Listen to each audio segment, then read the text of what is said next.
Okay, so good afternoon again, everyone, and welcome back to our intermediate accounting class.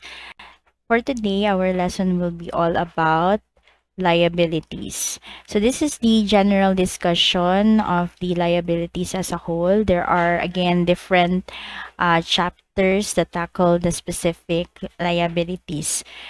So, for this lesson, this will introduce to us what are liabilities and what is the definition of liability.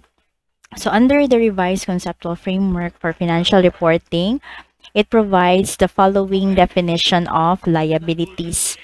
So we have this revised conceptual framework wherein it provides new definitions or modified definitions for assets, liabilities. The equity section, same lang gyapon niyahang definition. So, the liabilities are present obligations of an entity to transfer an economic resource as a result of past events. So, the following are the essential characteristics of the liability. First is there is a present obligation. There's a duty or responsibility that an entity has no practical ability to avoid. The entity liable must be identified, but it is not necessary that the payee to whom the obligation is owed be identified. So based on definition, kung kinsa ang nay obligation, maotoy dapat identified, and it's not necessary that you know to whom ta na ay liability. The second part of the definition is there is a transfer of economic resource. So the economic resource here is the asset that represents a right with a potential to produce economic benefits. So specifically, the obligation must be to pay cash, to transfer a non-cash asset, or provide service at a future time. Then we have the liability arises from a past event. So, nga nung naaman tay obligation now, there should be an event before nga nag-produce or nakaingon nga nung naatay present obligation. So, the present obligation could be legal obligation or it could be a constructive obligation. So, how do we know if it is a legal obligation? When it is legally enforceable. Na ay legal basis wherein you need really to fulfill what is the agreement in the contract or there is a statutory requirement. So this is the case, for example, with accounts payable for goods and services received because you enter into an agreement or you enter into a contract if there is a sale of goods. So kung mo palita, kung kita gibaligyan ta sa goods niya na atay liability to pay. Constructive obligations also give rise to liabilities by reason of normal business practice, custom, and a desire to maintain good business relations or act in an equitable manner. And you have the obligation because it is customary or it has been the usual nga pamaagi nila or usual practice nila nga mag-offer og ingon ana nga klase nga service. For example, na ay warranties nga innate na sa ilang gibaligya nga mga items. So, nasugdan naman na nila or nabuhat naman na nila sa una nga sige sila provide adto og mga repair or warranties for their goods. So, ma-compare na sila nga mo fulfill if ever na ay mo anha nga mga customers para magpaayos sa ilahang items. Then we have transfer of economic resource. So without payment of money, without transfer of non-cash asset, without performance of a service, there would be no accounting liability. So meaning, you would know na naatay liability. We know nga we have an obligation if there is an obligation nga magbayad or kinahanglan ta magbalhin og non-cash asset or we have to fulfill a promise to perform a certain service. So a crystallization of the definitive concept of an accounting liability is when an entity declares cash dividend. In such a case, pag mag-declare ta og cash dividend, there is an obligation to pay cash. Therefore, there is a liability that exists. When the dividends are declared, okay, naa na dito binding na siya nga in the future on the given date of distribution, we have to pay our shareholders. But when the entity declares a share dividend, there is no accounting liability. The obligation only is to issue the entity's own share. The share dividend payable is part of the equity section. Dili siya under sa liability. Therefore, it is not considered as part of the entity's obligation or liability. Then, we have the past events. So, I have mentioned earlier that dapat na ay transaction before that give rise to the obligation that happened now or is happening now. The past event that leads to a legal or constructive obligation is called as the obligating event. And this creates a present obligation because the entity has no realistic alternative but to settle the obligation created by the event. For example, acquisition of goods gives rise to accounts payable. Pagpalit nato sa tindahan. So kita naanay bayron nun. Receipt of a bank loan results in an obligation to repay the loan. So kung makadawat ta sa money from the bank, then we are obliged to pay the bank. Obligating event is the cash received from the bank as a consequence of the bank loan.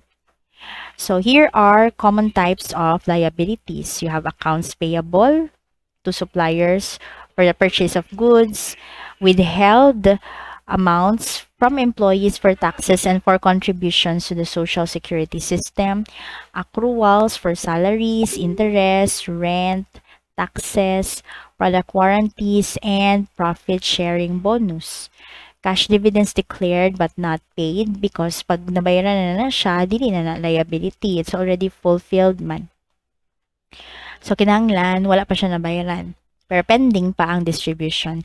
Deposits and advances from customers. Nanigibayad daan na itong customer. So, naatay unearned income. Debt obligations for borrowed funds like notes, mortgages, and bonds payable. Then we have income tax payable, then unearned revenue. So how do we measure our current liabilities? This is at present value initially and subsequently at amortized cost. But in practice, current liabilities or short-term obligations are not discounted. Dili na siya i-compute pa ang present value, but more on presentation siya sa face amount. Because gi-consider nga ang difference between the face amount and the present value is not material or not really that significant. Kay 1 year raman ang nilabay. For non-current liabilities like bonds payable and non-interest bearing note payable, these are initially measured at present value and subsequently at amortized cost. If the long-term note payable is interest bearing, it is initially and subsequently measured at face amount. Pag interest bearing siya. Okay? In this case, the face amount is equal to the present value of the note payable. For current liabilities, how do we know nga maklasify siya as current when the entity expects to settle the liability within the entity's operating cycle? Then, what is the operating cycle of the entity?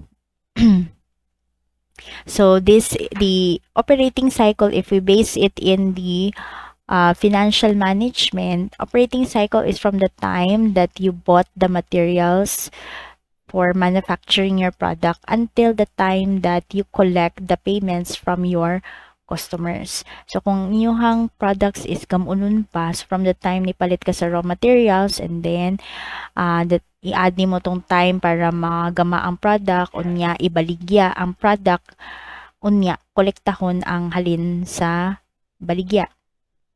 That is for a manufacturing business. Pero kung merchandising na siya, from the time you bought your merchandise and then you sell the item and then collect the payments from your customer. Mao na siyang operating cycle. So within the operating cycle of the entity, so it is dependent kung unsa man kataas ilahang operating cycle. Pero pag dili daw identifiable ang operating cycle, it is presumed to be 12 months. So the entity holds liability primarily for the purpose of trading.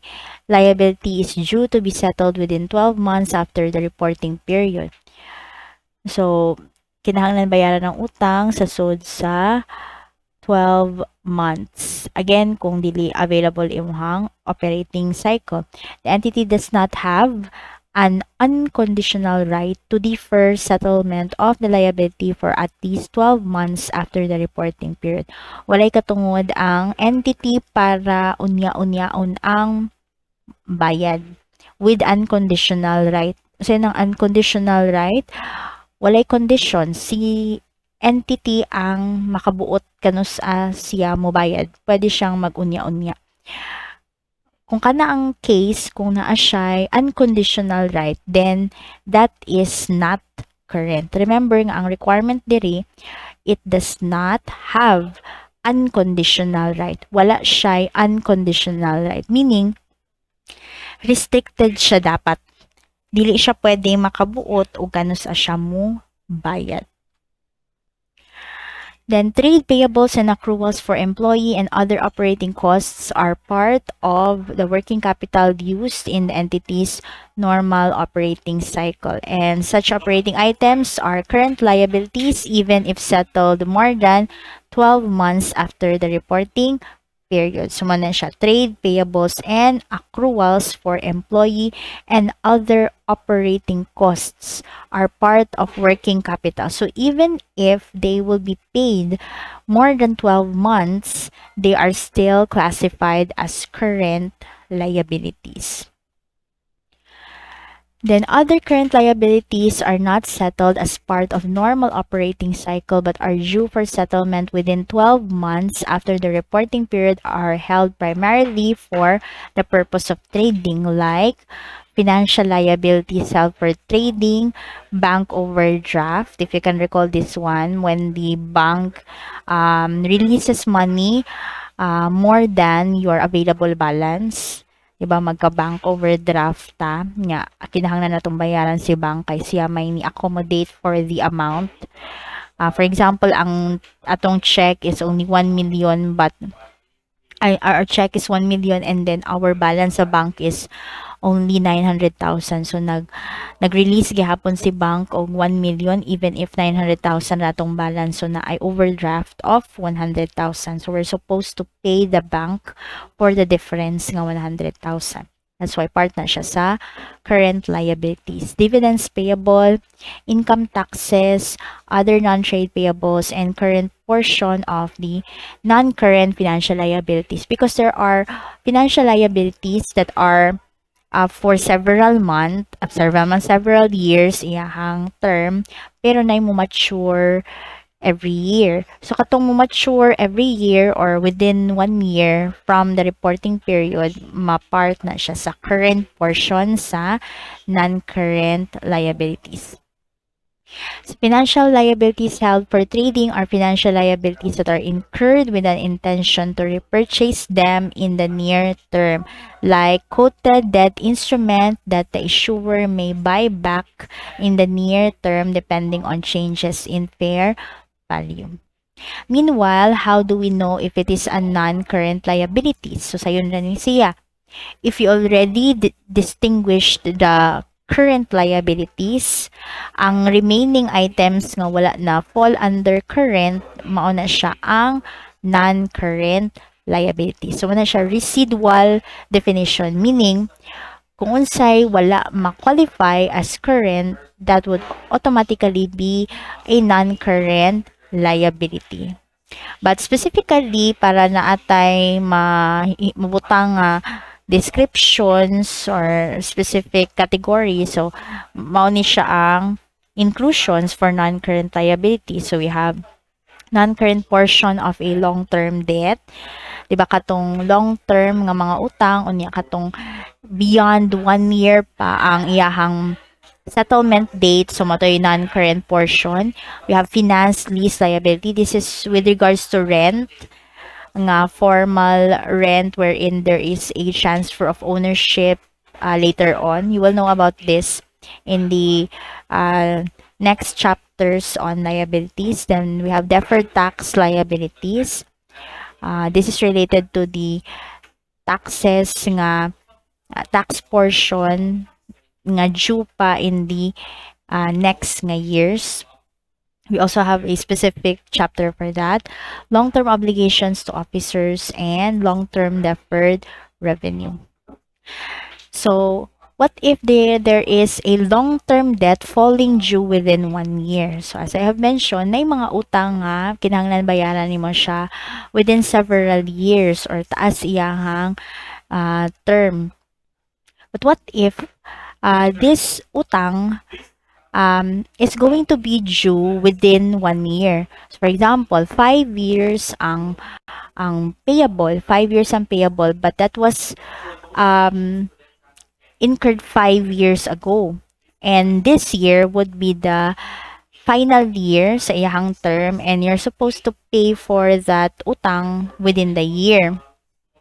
So, kung bayaran na siya within 12 months, okay, karong tuiga, or pwede po siya in the next 12 months after the reporting period, kaya mao man gina siya ang cut-off.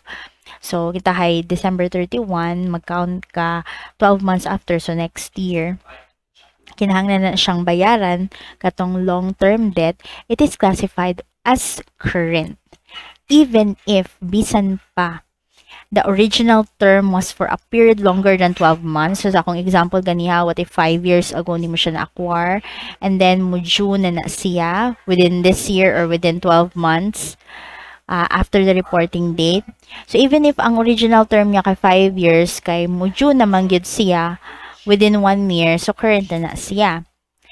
An agreement to refinance or to schedule or to reschedule payment on long-term basis is completed after the reporting period and before the FS are authorized for issue. Kani nga second nga condition, mao ni siya na ipagka-tricky gamay. Okay, kani siya current daw siya, remember current siya even if bisan pa there is an agreement to refinance or reschedule payment on a long-term basis. Unsay pasabutan nang mo refinance or mo reschedule payment? So, na may times nga naa na tay mga utang nga ma-due na or kinahanglan natong bayaran pero dili pa nato kayang bayaran. Naglisod pa ta og bayan. Pwede man ta mo enter into agreement with our creditor or lender nga mag-change og terms sa ato ang utang. So, for example, if bayaran na siya within 12 months or next year bayaran na siya, unya tanaw na to dili man gyud nato kaya bayaran ang utang. So, pwede tang mo enter into agreement with our lender. Mo hangyo ta nga pwede bang i-extend? Pwede bang in the next 2 years na ko na siya bayaran? Akong bahinon niya na amount next year niya na another na po nga amount in the following year, or pwede bang ma-change ang akong interest para makuha akong bayron nun, or pwede bang himuon na lang siyang installments for the next 5 years na pod, or pwede ba ang due date bayaran na ako after 3 years na pod? So, dili pa silbing ang atong intention here is dili pa nato siya bayaran within the next 12 months kay dili pa nato kaya. Okay? Ang question here is kanusa man ta nag-enter into agreement to refinance or reschedule payment? pag ang refinancing nahitabo after the reporting period but before the FS are issued, okay, after the reporting period ha, so kung December 31 siya, so after December 31, sa kapat na nag-enter into agreement, the utang is current gihapon. Okay.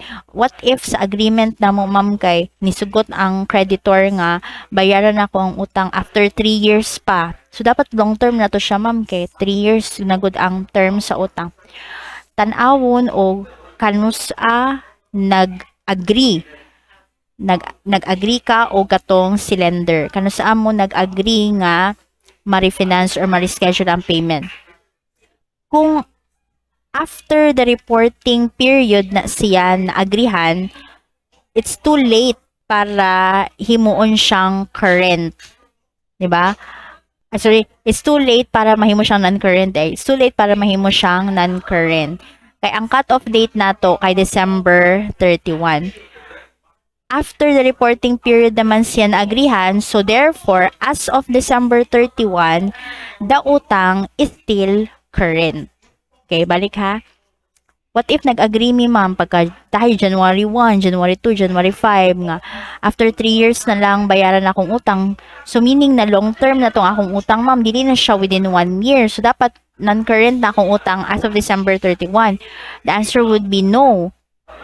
Dili pwede nga mahimo siyang non-current because as of December 31, the utang is still current. The agreement was entered into after December 31 naman. So, too late na siya para mag-change pata sa classification. So, therefore, as of December 31, the utang, even if na-extend ang iyahang due date, will be still current. What if, ma'am, ang refinancing na-agree pagka December 31 or November 30 or any time before the end of the reporting period? Pwedeng December 31, pwedeng December 30, December 29, 25, November 30 nga na. Basta on or before the reporting period. What if anak nag-agree na nagkasinabot mi sa among lender nga i-extend akong utang kanang dili sa kumubayad karon or within the 12 months. If that happens, kung nakapasok siya sa deadline nga December 31 nga na-change na ang iyahang terms, na prolong iyahang terms, then the utang becomes non-current. Okay, balik ta ha. Ibang utang bayaran ninyo within the next 12 months. Automatically, current na siya. Kaya mao may requirement for current liabilities. But what if, on or before December 31, nag-agree mi ni lender nga mag-extend ko og bayad, ma-reschedule ang ako ang utang. Unsa may mahitabo sa akong utang? You have to check the date. Kanus mo nag-agree. Kung nasud siya on or before the reporting period, then the utang is converted to non-current. Okay? According to the terms sa utang na long term man siya, so long term siya based on the agreement. Pero kung after na sa December 31 nag-agree, therefore, as of December 31, the utang is still current. Wala pa na-change yung term. So therefore, kung wahina mo nag-agree, then the utang would be current as of December 31. Another nga kinahanglan natong timan-an is if the entity has the discretion to refinance or roll over an obligation for at least 12 months after the reporting period under an existing loan facility, the obligation is classified as non-current. Again, ang entity ko no kay naay discretion. Silbing kita hay ako to nangutang. Pag na-ako ay discretion, meaning pwede kong makadecide kung kanus ako mo bayad or pwede kong mo refinance. So, ako pwedeng mo decide, niya. So, na ako'y unconditional right. Okay? Meaning na ako'y free will. So, therefore, the utang will be non-current. Okay? Kaya remember katong qualification ganiha is dapat walay unconditional right. to defer payment. But if in this case, na ako'y discretion to refinance, pwede kong makabuot nga i-prolong or dili ba ang utang, then the utang is non-current. If the entity has unconditional right under the existing loan facility to defer settlement of the liability for at least 12 months after the reporting period, the obligation is considered part of the entity's long-term financing. Note that the refinancing or rolling over must be at the discretion of the entity, because if it is not at the discretion of the entity, then that would be classified as current. Okay? Then we have covenants. So what are covenants? These are agreements, 'di ba? Covenants na ay kanang promise, okay? These are attached to borrowing agreements which represent undertakings by the borrower. So these covenants are actually restrictions on the borrower as to undertaking further borrowings, paying dividends, maintaining specified level of working capital, and so forth. So naay kasabutan, naay agreement. Okay? Under these covenants, if certain conditions relating to the borrower's financial situations are breached, the liability becomes payable on demand. Okay, so naay breach of agreement. Okay, what if kuno sa utang na ay attached nga mga agreements, attached nga mga promises, 'di ba, on both party, and then wala matupad, wala ma-meet, then ang utang daw will be payable on demand. Unsa pasabot kung payable on demand? Anytime pwede siyang tilngon or kinahanglan bayaran upon demand. 'Di ba? Sa law, 'di ba, pag walay demand, walay delay. 'Di ba? If you can recall. So here there should be a demand. Unsa man ang demand? Kinahanglan maningil. So therefore, kung maningil, kinahanglan bayaran. So therefore, pag payable on demand siya, the utang becomes current. Okay? Under PAS 1, it provides that such a liability is classified as current even if the lender has agreed after the reporting period and before the statements are authorized for issue not to demand payment as a consequence of the breach. Basta kay na breach ang covenant, payable on demand siya even if nisugot si lender after December 31 or after the reporting period nga pwede pang unyaon ang pagbayad. Again, wahin na. As of December 31, the utang is already current. The liability class is classified as current because at the end of the reporting period, the entity does not have an unconditional right to defer settlement for at least 12 months after the reporting date. But the liability will be classified as non-current if the lender has agreed on or before. Para sa tong situation ganiha, di ba? Katong na ay discretion. Pag nag-agree siya on or before the end of the reporting period to provide a grace period ending at least 12 months. So, kung musugot ang lender on or before the reporting period nga na ay grace period, na ipalugit ba? Na ipalugit at least 12 months, then the utang becomes non-current. Remember, ang date, ang cut-off date dapat on or before the end. Kay kung after na siya, too late na siya. The utang is still current. So the grace period is a period within which the entity can rectify the breach and during which the lender cannot demand immediate repayment. So how do we present our current liabilities? So na ay minimum line items. So you have trade and other payables, meaning all of your trade and all other types of payables will fall under this one. So naadiri itong accounts payable, accrued expenses, SSS, income tax payable, and so on. Current provisions, we have a separate chapter for that. Then short-term borrowings, current portion of long-term debt, then current tax liability. Okay, so the trade and other payables will include accounts payable, notes payable, accrued interest, dividends, accrued expenses. There would be no objections if you will separate the trade and notes payable. Then we have estimated liabilities, mo nitong mga provisions na to. So these are obligations that exist at the end of the reporting period through, although their amount is not definite. So it can be current or non-current depending sa nature. Example is estimated liability for premium, award points, warranties, gift certificates, and bonuses. Then we have deferred revenue or unearned revenue. Katong mga unearned income, we already collected the money but we have not yet performed the service.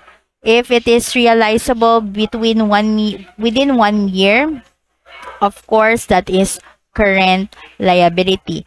For example, current deferred revenue are unearned interest income, unearned rental income, unearned subscription revenue. But if the deferred revenue is realizable beyond 1 year, then non-current liability, like unearned revenue from long-term service contracts and long-term leasehold advances. So example, you have a equipment service contracts being sold by an entity for a 2-year period. Cash receipts from contracts are credited to unearned service revenue and service contract costs are charged to service contract expense. Revenue from service contracts are recognized as earned over the service period of the contracts.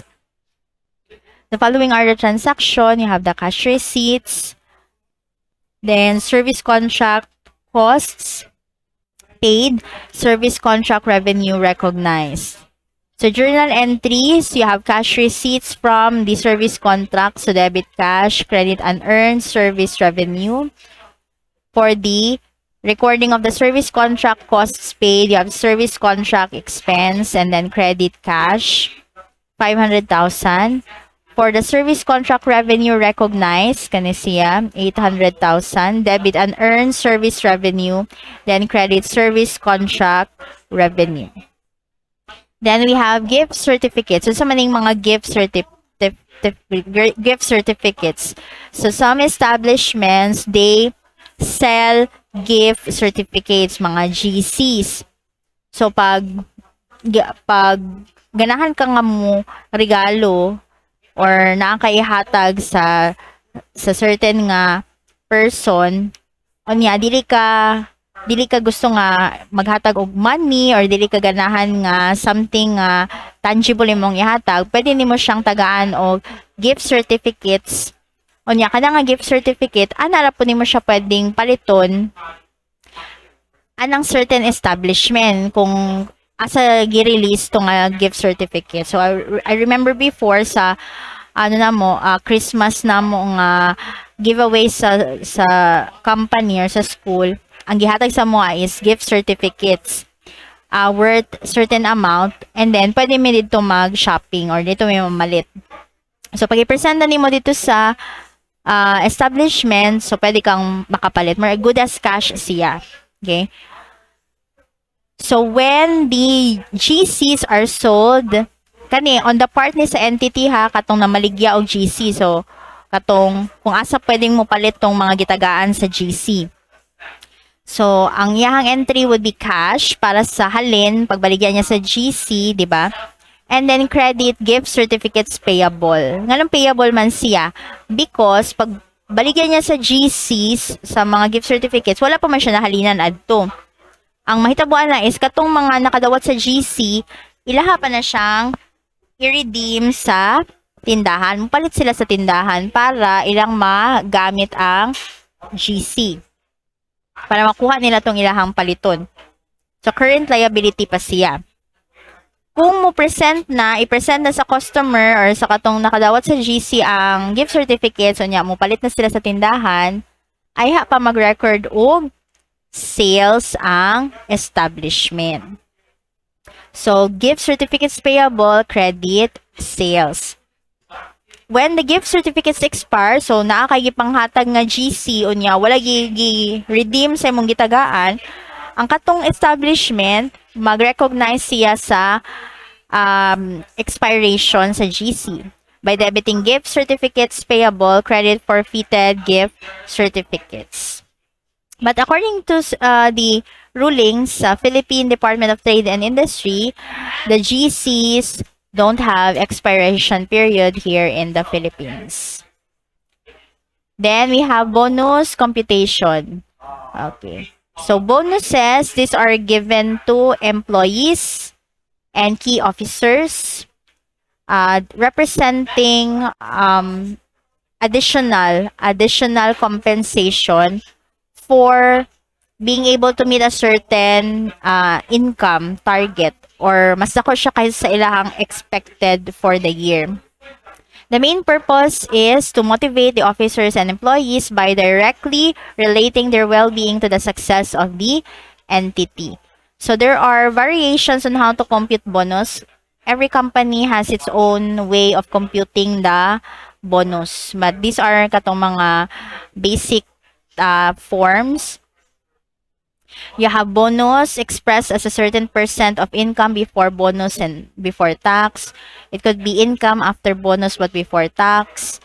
Or it could be income after bonus and after tax. Or it could be based on income after tax but before bonus. So here are some of the sample computations. You can just go through the computations here. Okay? Ang tanawon lang gyud ani is unsa man ang base. So kung before bonus and before tax, so meaning ana niya clean pag yun, wala pag yung deduction whatsoever ang imuhang base for the income. So automatic multiply the bonus percentage. Magka-problema lang ta pag na yung mga after bonus, after tax. Because you have to get the income after that certain item. So there are formulas that are presented here to facilitate the computation. So i-follow lang nato dire kung unsayahang pamaagi. Kani siya usara ang after bonus, but case 3 is after bonus and after tax. So kani siya you can use this formula. Actually maura gini siya ang pinaka easier way para ma-determine ang ato ang bonus. So para as a guide, since the problem here is after bonus but before tax, so therefore ang bonus nimo here is equivalent to ang rate nato, ang bonus rate nato kay 10% man, 10% sa net income after bonus. That's why 4,400,000 minus B. And then i-apply nato ang ato ang mathematical skills. So, multiply na siya. So, 440. Then, multiply ani po, di-distribute. So, 0.10b. Okay? So, now, kabalo na ta kung pila ang bonus. So, that would be equivalent to 440 minus 0.10b. So, ibalhin na po nato ni siya diri sa PICAS. So, may mo siyang plus 0.10b equivalent to 440. So, 1.10b is equivalent to 440 and so on. So, your bonus is 400,000. So, as a proof, sumo ni siya nga kanigid ang bonus. Nga kung i-deduct ni mo ng 400,000 ani, mo ni ang income after bonus but before tax and multiply by 10%, it is really 400,000. Kani, ang problema is pagduha na ang after bonus, after tax. So, tanawa ang formula, 10% of the income after bonus after tax, minus bonus minus tax. Then, your tax is equivalent to 30% of the income after bonus. So, in effect, ang buhaton nimo is isud nimo kani nga bonus kaning B, isud mo na siya diri. Kana. Okay? Pwede po siyang maubayahang i-follow. Okay, dili di ay. Ang ibuhat niya kay kaning tax gisodra niya diri kay para ang mabilin ra kay bonus. Okay, so balik. So kani ang formula to get the bonus. This is the formula to get the tax. So ang gibuhat kani nga T is equivalent ani gisod niya ani. So naawa dire. Bonus is equivalent to 0.10 times 4,400,000 minus B. Unya kani siya minus T. Then your T is equivalent to 0.30, mo ni siya 0.30 times 4,400,000 unya minus B. Okay, so gisod tong tax ani nga formula. Now distribute. Okay, so you have 0.10 times 4,400,000, that's 440. 0.10 times negative B, so negative 0.10 B. 0.10 times negative 1,320,000, so minus 132. Then, 0.10 times 0.30, 0.03 B. So, na may common ani, kani siya, B. Pwede na mo siya ilargo o operate, pero ang gibuhatan ni gi-transfer sa niya tanan. Okay? So, B, copy. Negative 0.10, so positive 0.10. Positive 0.03, negative 0.03b. Kaya di ba pag mag-transfer ta, mutabok siya equals, ma-opposite na ihang sign. So, 440 minus 132 mo na nabilin, and then, okay, follow the operation. So, you will get your bonus of 287,850. Okay? Then, after tax but before bonus, so na po formula to compute the tax. Okay, so the tax is equivalent to 0.30 times, para sa gihapon ganiha. And the bonus is 0.10 times 4,400,000 minus tax. Wala na siya minus B, kay dili man siya after bonus. Only after tax. So, kaning nga tax, isod aning T. So, man na siya nga naadiri ang 0.30, 4,400,000 minus B. And then, distribute. Okay, 0.10 times 4,400,000, 440. 0.10 times negative 1,320,000, negative 132. Then, 0.10 times 0.30B, so 0.03B. Then, compute. So, your bonus would be 317,526. Then, we have refundable deposits. These are cash or property received from customers but which are refundable after compliance with certain conditions. Just like when mupalita sa tindahan o soft drinks, and then ang tindera or tigbantay dili mo allow nga i-release ang bottle sa drinks kung dili ta mag-deposit, diba? Niya, so may mahitabo adto pag mabalik na ang deposit nga kwarta if iuli na to ang basiyo, diba? So, the same goes with refundable deposit. Parehas na sila. So, example, you have customer deposit for returnable containers like bottles, drums, tanks, and barrels. Example, there's a deposit of 10,000 for the returnable containers. The cost of the containers is 8,000. So, debit cash, credit containers deposit, and this is classified as a current liability because we have to return the 10,000 money if the customer is able to return the container. But if the customer fails to return the containers, the deposit is considered the sales price of the containers. The excess of the deposit over the containers, the cost of the containers is considered as a gain.